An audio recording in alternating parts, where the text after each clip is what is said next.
2020년 4.15 총선 이후 대한민국에서 치러진 10개의 공직선거는 모두 부정선거였습니다. 이 다큐멘터리는 대한민국에서 벌어진 부정선거의 진실을 밝히기 위해서 노력해온 평범한 시민들의 투쟁에 관한 기록입니다. 미국을 비롯한 많은 나라에서 부정선거가 일어났다는 사실은 공공연한 비밀입니다. 그런데 대한민국에서 특히 주목할 만한 것은 부정선거를 특정 정당이 기획하고 국가기관이 실행하고 대법원이 이러한 범죄를 덮어줬다는 사실, 특히 고도의 IT가 이러한 선거 범죄에 사용되었다는 사실입니다. 그동안 대한민국의 일반 국민들이 밝혀낸 부정선거의 시나리오는 다음과 같습니다. 민주당이 선거의 청사진을 기획하고 이 청사진에 따라 선관위 서버에서 운영되는 시뮬레이션 소프트웨어가 투표수를 부풀립니다. 실제로 투표수는 여러 가지 방법에 의해 부풀리게 되는데 전자개표기를 사용하거나 가짜 투표지를 만들어 집어넣거나 아예 투표함을 바꿔치기 하기도 합니다. 이후 후보자가 재검표를 신청하면 대법원은 이러한 재검표를 무력화시킴으로써 선거범죄를 덮어줍니다. 물론 이러한 가설은 수사기관이 선관위 서버와 컴퓨터 기기를 압수수색하여 디지털 포렌식을 해야만 확실하게 입증될 수 있습니다. 하지만 그동안 국민들이 투개표와 재검표 현장에서 모은 증거들을 종합하여 가장 설득력 있는 부정선거의 시나리오를 재구성했습니다. 앞으로 영상에서 이러한 부정선거의 가설과 이를 뒷받침하는 증거들을 제시해드리겠습니다.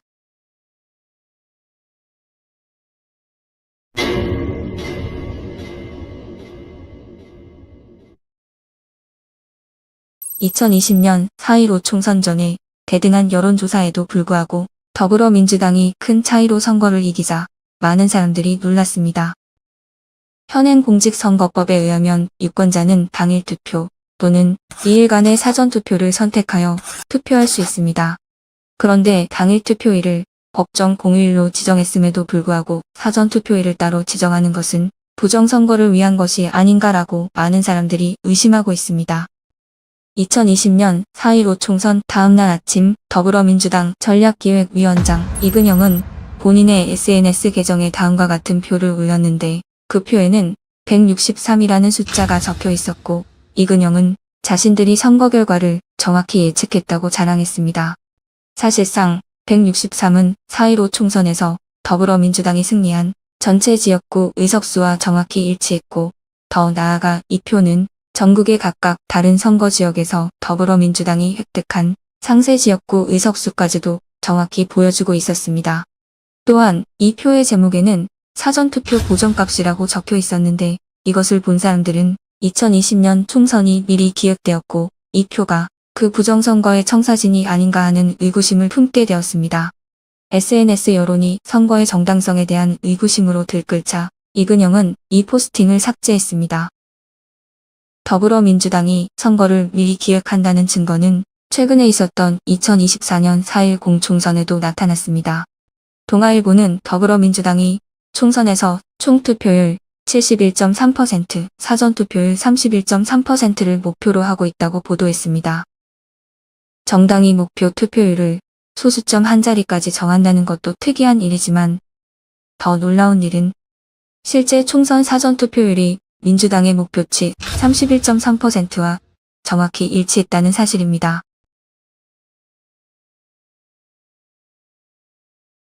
이 지점에서 여러분은 2020년 4.15 총선에서 더불어민주당 전략기획위원장 이근영이 자신의 SNS에 올렸다가 논란이 일자 삭제해버린 선거 청사진을 떠올리실지도 모릅니다. 어떻게 더불어민주당은 선거 전에 미리 지역구 의석수와 사전투표율을 정확히 예측할 수 있었을까요? 그리고 사전투표 보정값은 무엇을 의미하는 걸까요? 사전투표 보정값에 대한 우리의 가설은 이렇습니다. 사전투표 보정값은 더불어민주당이 목표로 하는 지역구 의석수에 따라 결정됩니다. 예를 들어 전체 국회의석 300석 중에 더불어민주당과 국민의힘이 똑같은 의석수를 나눠 갖는 것을 목표로 한다면 사전투표 보정값은 1이 됩니다. 더불어민주당 163석을 목표로 세팅한 2020년 4.15 총선의 경우 사전투표 보정값은 1.71이었습니다. 이에 더하여 선거 청사진에는 꼭 당선시켜야 하는 자당의 후보들, 꼭 낙선시켜야 하는 반대당의 후보들 명단도 포함되어 있습니다. 전국 각 지역구의 여론조사, 예상 투표율과 함께 사전투표 보정값을 토대로 시뮬레이션 프로그램을 돌려 사전투표수가 부풀려지고 이렇게 부풀려진 총 사전투표수를 전국 각 지역구에 배분하게 됩니다.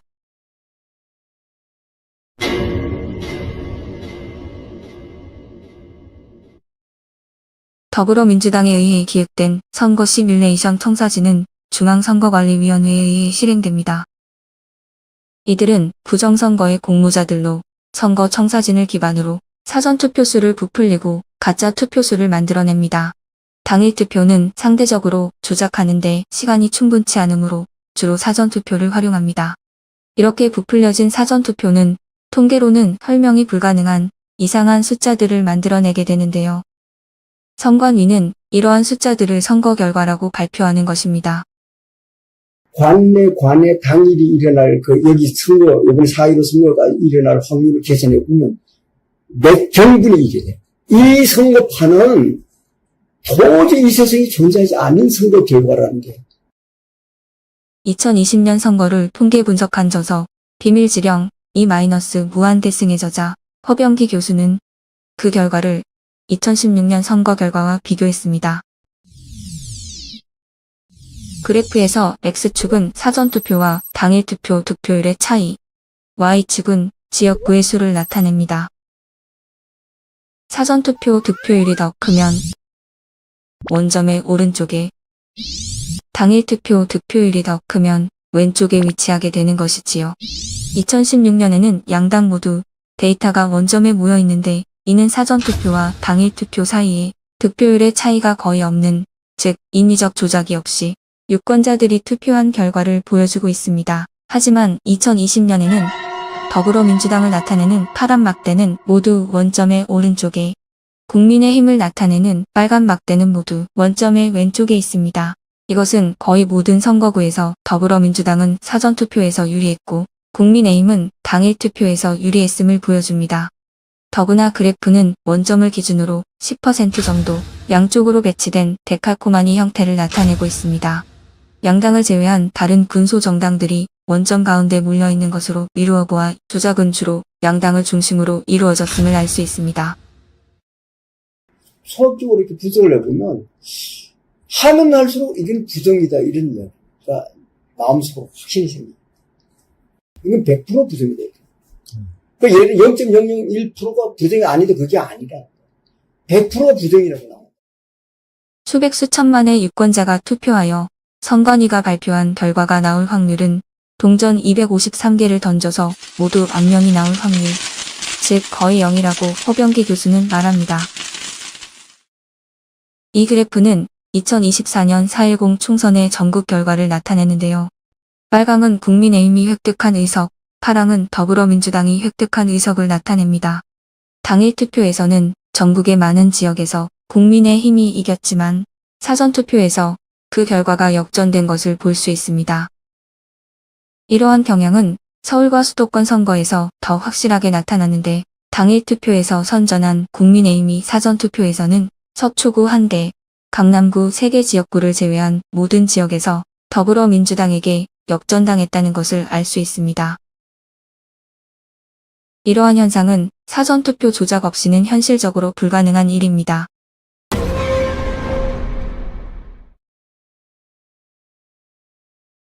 (2020년) 4.15 총선에서 많은 개표 참관인들은 국민의힘이 당일 투표에서 이기다가 밤늦게 사전투표함이 열리면서 결과가 뒤집혔다고 증언합니다.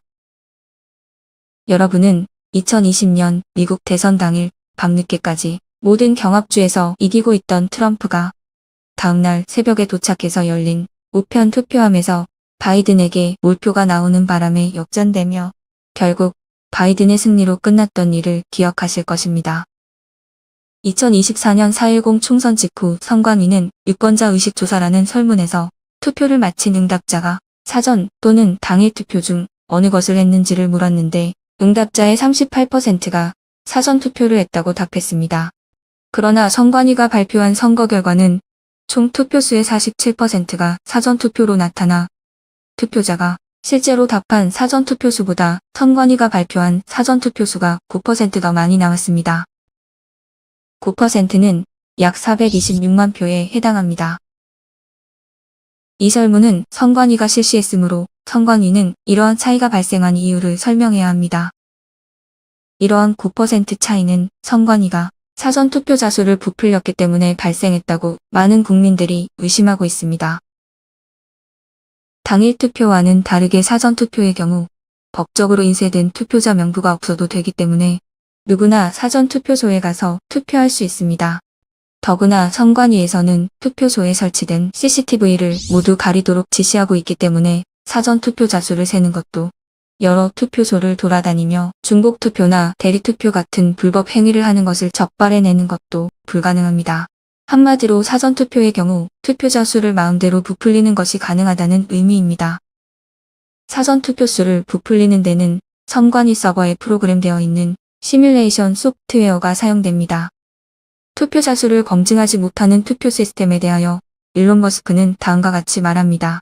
우편 투표와 결합하는 경우 투표 시스템은 선거 부정을 검증하지 못하게 설계되는 것입니다. 투표자가 직접 가서 투표하는 투표소의 경우 적어도 카메라로 투표자 수를 세어서 실제 투표수와 비교해 봄으로써 대규모 부정선거를 방지할 수 있기에 우편 투표와 드롭박스 투표는 허용되지 말아야 합니다.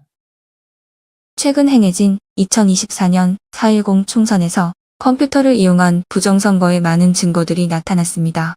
사전에 세팅한 목표 투표율을 실수로 언론에 말해버린 것이 그들의 발목을 잡게 된 셈이지요. 이 선거에서 더불어민주당은 선거 전 시뮬레이션을 통해 총 투표율 목표치를 71.3%로 세팅해 놓았지만 실제로 당일 투표율은 목표치에 못 미치는 67%에 그치게 되었습니다. 따라서 선관위 서버에 미리 세팅해 놓은 투표수와 실제 유권자가 투표한 투표수 사이에는 차이가 나게 되었지요. 따라서 선관위 서버 시뮬레이션 프로그램은 당일 투표자 수를 실제 투표자 수에 맞춰 실시간으로 조정하는 작업을 하게 됩니다.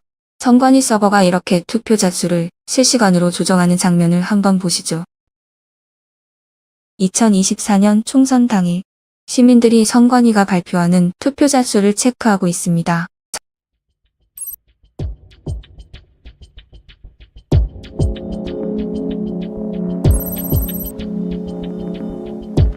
놀랍게도 선거 당일 여러 시점에서 숫자가 감소합니다.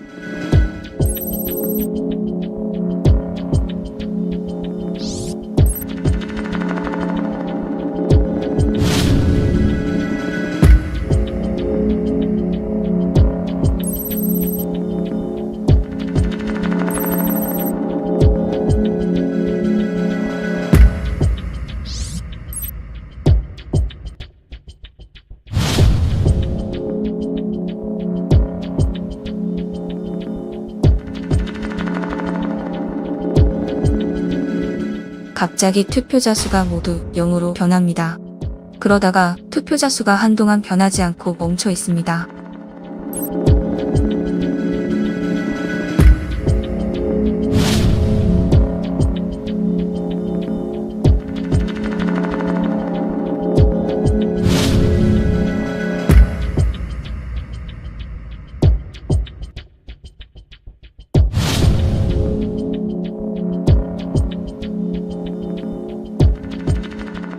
(37분이) 지난 오후 4시 44분 투표자 수가 마침내 변합니다. 그런데 증가하는 게 아니라 오히려 1300만 표에서 470만 표로 현저하게 감소합니다. 그리고 나서 다시 늘더니 810만에서 1300만까지 증가합니다. 그리고 투표자 수의 미세 조정은 투표가 마감된 후에도 계속됩니다.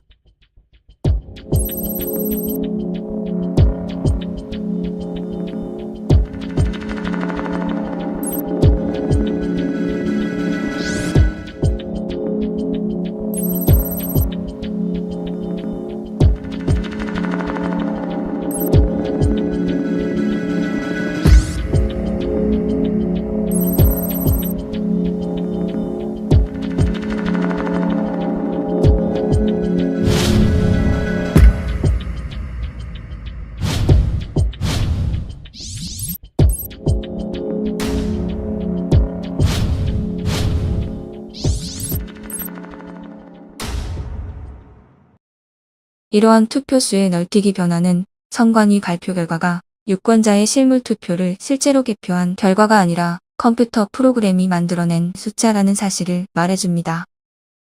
선관위가 시뮬레이션에 의해 부풀려진 투표수를 발표하기 때문에 발표된 투표자 수와 개표된 투표지 수 간의 차이가 발생하게 됩니다.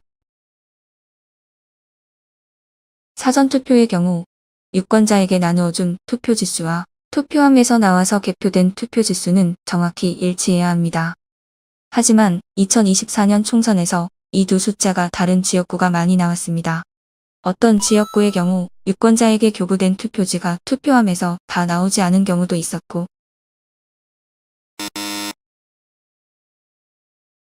반대로 유권자에게 교부된 투표지보다 많은 수의 투표지가 나오는 경우도 있었습니다.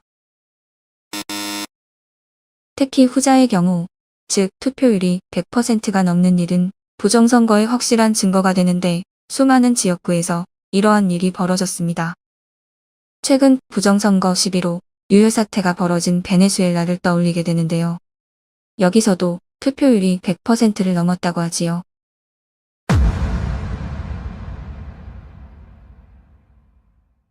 그럼 부정선거는 어떤 수법으로 자행됐을까요? 첫째, 전자개표기를 사용하여 투표수를 조작합니다. 다음은 한 지역구에서 투표된 수백 개의 투표지들이 전자개표기를 통과하면서 스캔되는 장면인데요. 이렇게 무작위로 기표가 왔다 갔다 해야 정상입니다. 하지만 지금 스캔되는 투표지들은 모두 민주당 후보에게 고정되어 있습니다.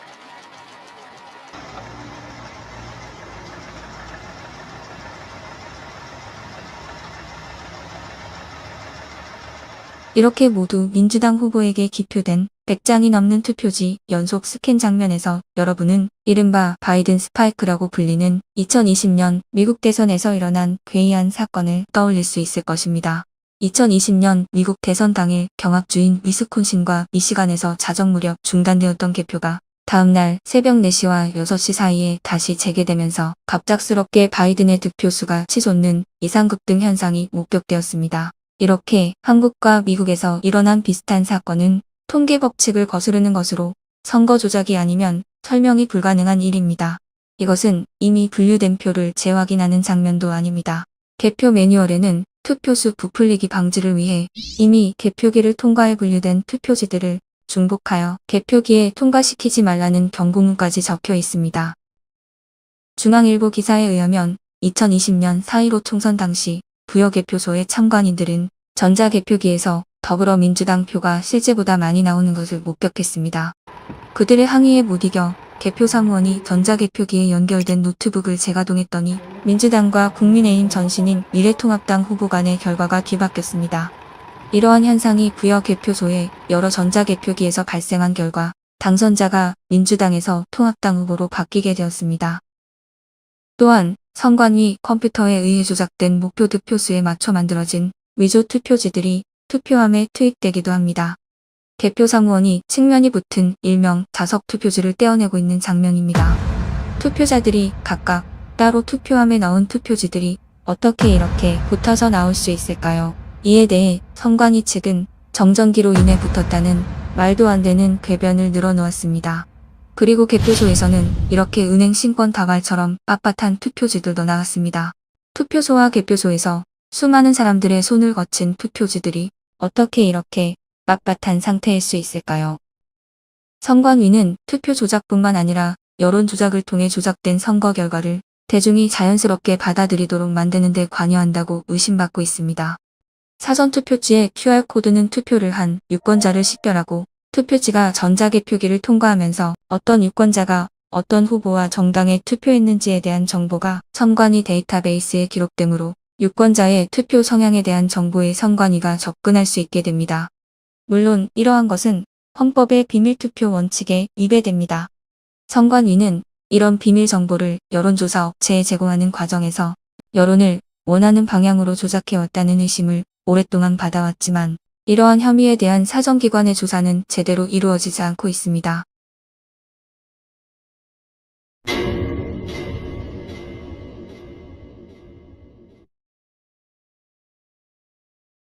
2020년 4.15 총선 직후 대법원에 139건의 재검표가 신청됐지만 극소수만 받아들여졌습니다.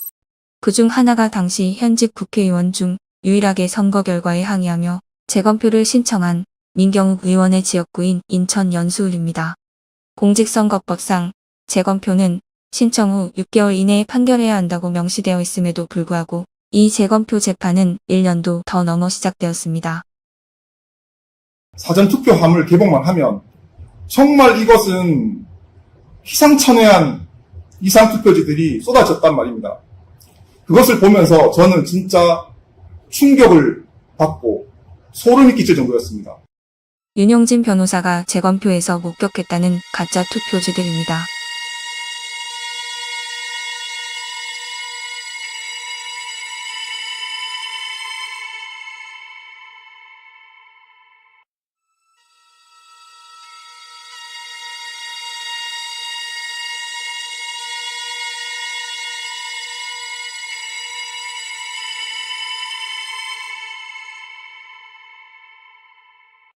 그리고 앞에서 보여드린 개표장의 빳빳한 신권다발 투표지들은 재검표 현장에서도 대량 쏟아져 나왔습니다. 신권 투표지에 대한 선관위의 해명 동영상을 함께 보시죠.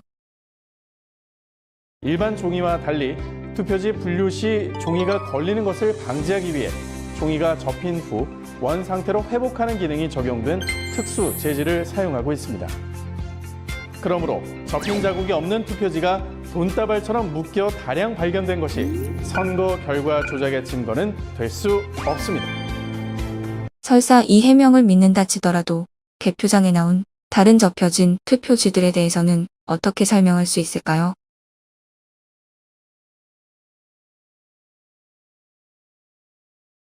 투표관리관 도장에는 이름과 투표소가 정확히 찍혀 나와야 정상입니다. 하지만 인천 연수울 재검표에서는 이렇게 형태를 인식할 수 없이 뭉개진 투표지가 한 개 투표소 전체 1974장 중 절반이 넘는 1000장 이상 나왔습니다. 해당 투표소의 투표관리관이 재검표의 증인으로 출석하여 본인은 이런 도장을 찍은 적도 심지어 투표일에 이런 투표지들을 본 적도 없다고 증언했지만 재판관인 대법관들은 그 증언을 무시했습니다. 인천 연수울 재검표에 참여한 인쇄 전문가의 증언입니다. 대법관들 세 분한테 박준 변호사가 가가지고 이건 인쇄해서 재단한 거지 우리 국민들이 찍은 투표지가 아니다라고 이렇게 설명을 했더니 조재현이라는 그 대법관이 안 듣겠다고 고개를 돌려버렸어요. 또한 투표소에서도 개표소에서도 존재했던 투표지들이 재검표에서는 나오지 않은 이상한 사건도 있었습니다. 이러한 투표지에 유권자들이 투표했다고 분명히 투표록에 기록이 되어 있었지만 재검표에서는 나오지 않은 것입니다. 이는 개표 이후 재검표 전에 투표함이 통과이 되었다는 강력한 증거입니다. 2022년 7월 대법관 천대엽, 조재현, 이동헌은 민경욱이 제기한 선거 모유 소송에서 피고인 선관위 편을 들어주며 소송을 기각했습니다. 그들이 소송을 기각한 이유로 내세운 논리는 원고 민경욱이 누가 어떻게 부정선거를 저질렀는지 밝히지 못했고 어떤 범죄자도 저렇게 명백한 증거를 남기지 않았을 것이기 때문에 부정선거가 아니라는 그야말로 황당하기 이를 데 없는 궤변이었습니다. 게다가 관행상 대법관이 선거관리위원장을 겸직하도록 되어 있는데 선거 모유 소송의 피고인인 선거관리위원장이 본인 사건의 재판관이 되는 것은 명백한 위헌입니다. 이에 많은 국민들이 대법원의 명백한 편향성과 불순한 의도에 분노하게 되었습니다. 재검표에서 나온 투표지들은 한눈에 봐도 가짜임이 분명했고 종이에 무게를 달아보거나 루페로 투표지를 자세히 들여다보면 진위 여부를 쉽게 확인할 수 있었지만 대법관들은 그런 조사 과정 없이 선거 범죄자들에게 면죄부를 준 채 부정선거 범죄를 그대로 덮어버렸습니다. 투표자들이 던진 투표지를 모두 다 파쇄 내지 소각 처리하고 인쇄소에 새로 만든 투표지들을 투입해가지고 법원에 제출했기 때문에 빳빳한 신권다발 투표지라든지 배춧잎 사전 투표지라는 이런 부정 투표지가 나온 거 아닙니까? 그거를 대한민국의 대법관들이 다 아는 겁니다. 알매도 불구하고 본인들이 그냥 덮기로 결정한 겁니다. 대법관들이 부정선거를 은폐하는 데 공모했다는 가장 확실한 증거는 그들이 비례대표 재검표를 거부했다는 사실입니다. 비례대표 선거는 특정 후보자가 아니라 선호하는 정당에 투표하는 것입니다. 재검표 신청 후 180일 이내에 재판을 끝내야 하는 선거법에도 불구하고 국민혁명당이 제기한 비례대표 재검표 소송은 대법원이 3년이나 지연시켰습니다.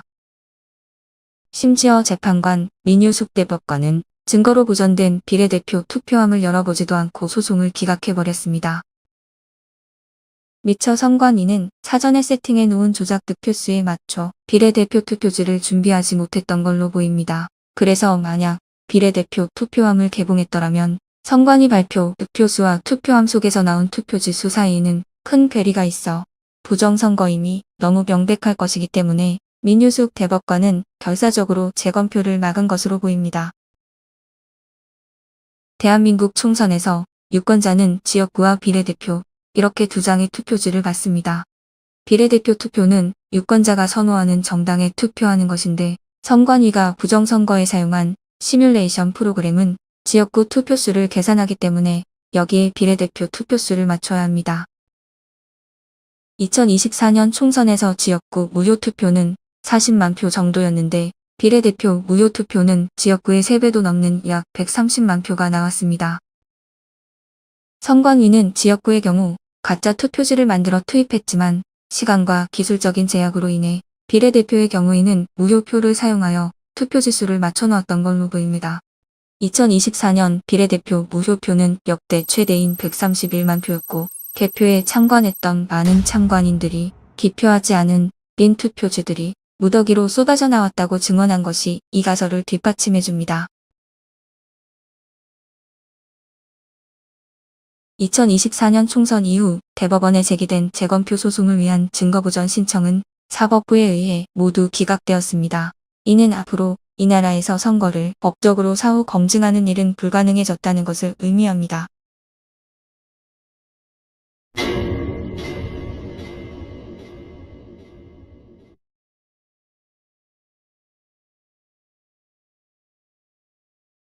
도둑맞은 선거에 대해 이의를 제기하는 소수를 제외하고 대부분의 대한민국 국민들은 이 문제에 대해 침묵하고 있습니다. 대통령 윤석열도 예외는 아닙니다. 헌법 위반으로부터 국민을 보호하겠다고 취임 선서를 한 바 있지만 선거 부정이 발생한 지난 10번의 공직선거에 대해 수사를 해달라는 국민들의 요구를 현재까지 거부하고 있습니다. 그 10번의 공직선거 중 1개를 제외한 9개가 그의 정권 하에서 발생한 일인데도 말입니다. 부정선거는 단순한 범죄가 아니라 국가 안보에 대한 중대한 침해입니다. 특히 중국 공산당의 비호하에서 북한의 끊임없는 도발이 계속되고 있는 현실에서는 더욱 그렇습니다. 2020년 4.15 총선 9개월 전 민주당 싱크탱크인 민주연구원 원장 양정철은 4일 동안 중국을 방문하여 공산당 당교와 협약을 맺습니다. 그리고 나서 세계적으로 유명한 중국의 IT 기업인 텐센트도 방문합니다. 회계사 출신 활동가 로이킴은 선관위가 발표한 2020년 선거 데이터를 분석하던 중 중국 공산당의 구호로 유명한 팔로우 더 파티라는 문자열이 아스키 코드 형태로 그 안에 숨겨져 있음을 발견했습니다. 프로그래머가 그 문자열을 데이터에 심어놓은 알고리즘을 찾아낸 것입니다. 개표와 재검표에서 발견된 조악한 위조 투표지의 상태로 미루어 볼 때 그 투표지들은 국내가 아니라 중국 등 제3국에서 급조된 것으로 의심되고 있으므로 이 문제를 결코 가볍게 넘길 수는 없습니다. Canadians have been hearing and reading a lot about the issue of attempted foreign interference, particularly from China, in our elections. 중국 공산당이 그동안 캐나다를 비롯한 많은 나라의 선거에 개입했다는 것은 널리 알려진 사실입니다. 따라서 많은 국민들이 부정선거에 의해서 국가안보와 자유민주주의 체제가 위협받고 있는 현실을 걱정하고 있습니다.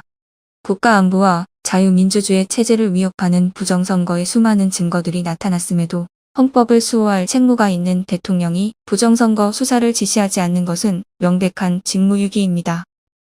선관위 직원들이 새벽에 투표함에 봉인지를 뜯고 정체를 알 수 없는 투표지들을 투입하고 있는 광경입니다. 선관위는 이 투표지들이 우편으로 정상 배달된 관외사 전 투표지라고 주장하고 있지만 그것을 증명할 방법은 전혀 없습니다. 또한 투표함의 봉인지를 개표 전에 함부로 뜯는 것은 불법이고 봉인지를 뜯게 되면 흔적이 남도록 되어 있지만 다음의 영상은 당연하다고 믿어왔던 것들이 사실과 다름을 보여줍니다.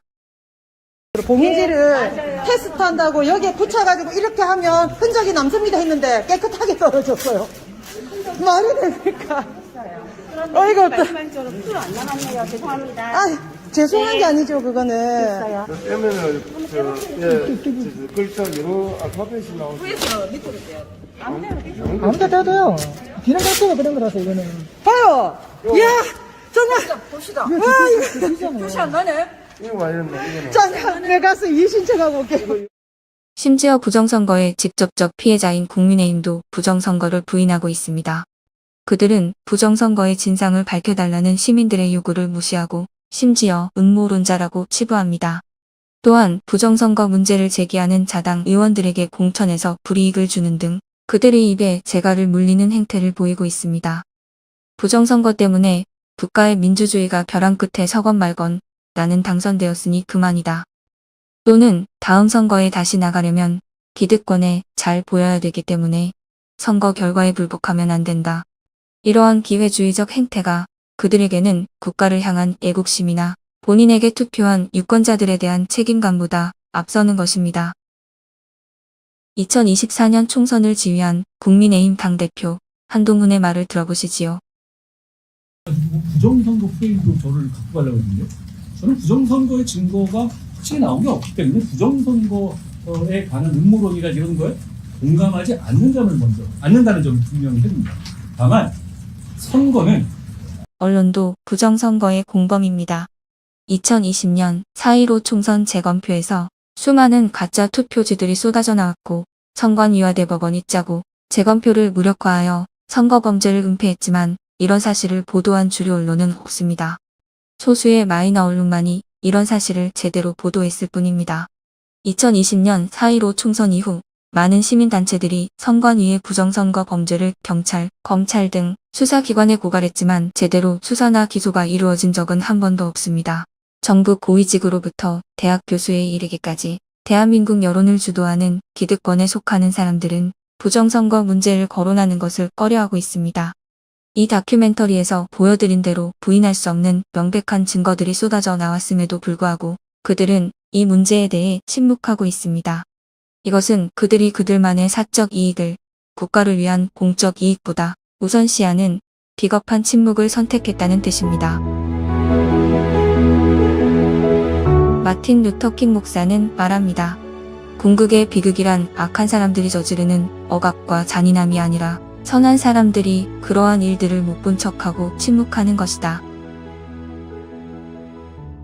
우리는 이 다큐멘터리를 본 대한민국 국민들에게 묻고 싶습니다. 무너지고 있는 우리나라의 자유민주주의를 회복하기 위해 침묵과 저항 중 여러분은 어느 쪽을 선택하시겠습니까?